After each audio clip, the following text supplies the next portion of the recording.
सिंध सरकार पारां हैदराबाद जे शहरनि लाइ बस सर्विस ऐं सॉलिड वेस्ट प्रोजेक्ट मुकमल तौर कॾहिं शुरू थींदा? इन्हनि प्रोजेक्ट्स बाबति शहरी छा था चवनि? ॾिसूं था इरफान बुघिया जी रिपोर्ट।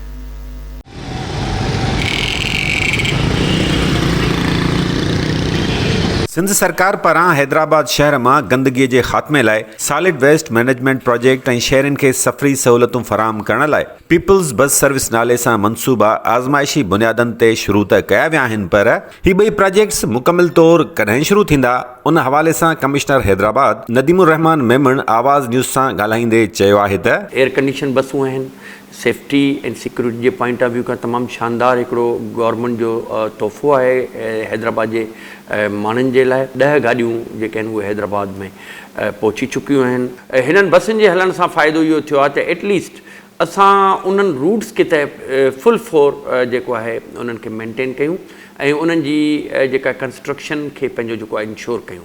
तव्हां हीअं ॾिठो हूंदो त ऑटोबान रोड तक़रीबन ऑलमोस्ट पंहिंजो जेको आहे उनजी रिपेयर ऐं रिहेबिलिटेशन थी चुकी आहे। इन खां अलावा ॿिया रोड बि पंहिंजो जेको आहे आहिस्ते आहिस्ते उन्हनि ठहणु शुरू करे ॾिनो आहे। सो इहो सिलसिलो इंशाल्लाह जारी थींदो, अञा ॿियूं बसूं बि ईंदियूं।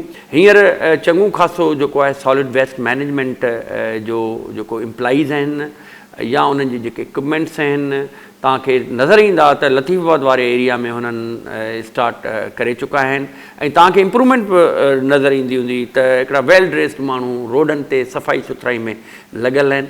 उन्हनि जूं जेके गाॾियूं आहिनि उहे अची करे जेके डंप थियल किचिरो आहे उनखे खणनि था ऐं पोइ लैंडफिल साइड एरिया में उहे उनखे वापसि विझी करे वापसि अचनि था। त इहो इंशाल्लाह हैसियत सां लतीफ़ाबाद खे स्टार्ट कयो आहे।